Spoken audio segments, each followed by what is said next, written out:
After my defeat last week, everything changed. People started making fun of me, girls didn't like me anymore, something had to be done, which meant I had to go back and restore my key and with it my honor. But before we begin, another dungeon, which means you get the idea. This time with the vote we were also very lucky getting a hero track one-handed sword. And with that, our item level is now sitting at 225. Armed with a new weapon, it was time to fix last week's mistake. I went back to do the dungeon on Mythic. It was very quick, partially because I didn't die at all. We finished, got our key, and restored my honor and everything with it. I even got a cheeky little item upgrade, so everything was back to normal, and I was ready to go into the next dungeon, Seat of the Triumvirate.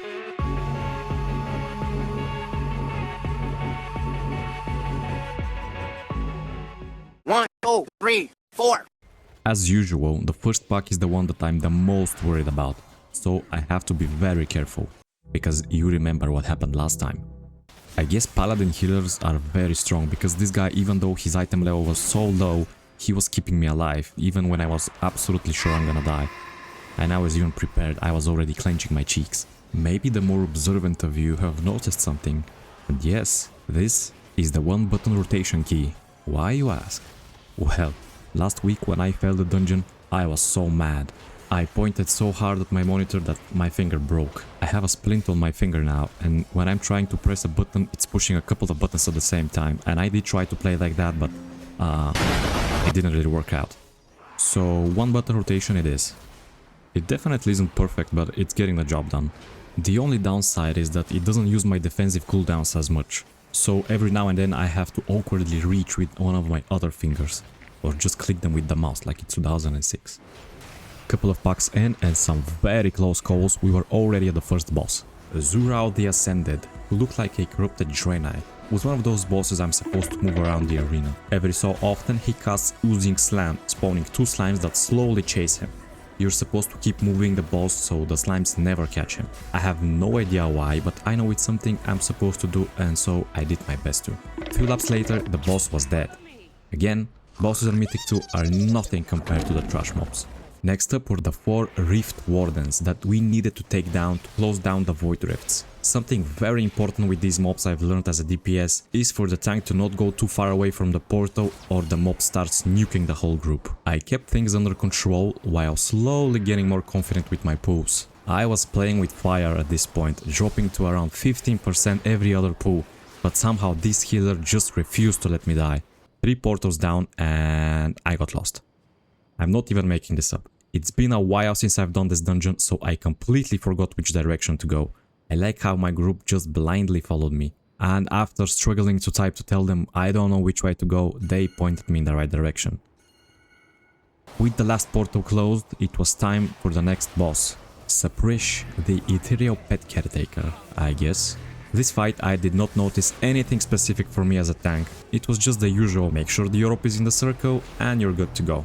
Easy work. Another boss down. Now came the part I was actually worried about. Enemy forces. I had absolutely no idea if I was on pace for 100%, so I did what any responsible tank would do. I pulled whatever was standing in front of me. Surprisingly, it almost worked. Almost. Clearing out the next boss's arena, I made what was probably my worst pull of the dungeon. Because of me, people started dropping left and right. But this healer, this absolute legend, he just refused to let the run die. Every time I thought I was dead, he somehow dragged me back from the brink of death. Honestly, he carried that pull. What a giga chad. Definitely one I'll learn from.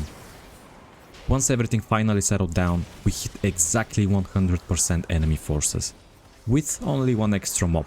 Honestly, I'll take that. Especially without root add-ons or dungeon guides.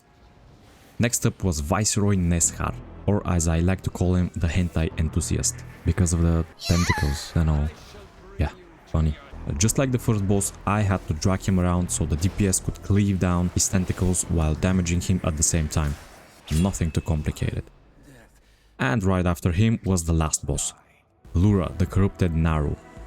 By memory, I situated myself and the boss on the staircase, leaving enough room for all of us to go around when she uses Disintegrate. Apart from that, the only real mechanic was making sure everybody pointed at the runes whenever she fired her beam. Nothing particularly tank specific. A little more button mashing later, she fell. With 9 minutes still on the timer. Not only we had timed the key, we stood it. Maybe something similar could have happened last time if certain warriors didn't go AFK. I'd call this a pretty successful day. Today I learned that holy paladins are absolutely cracked, and that there is a fine line between pulling too little and way too much. Thanks for watching and see you next time when we attempt to time a +4.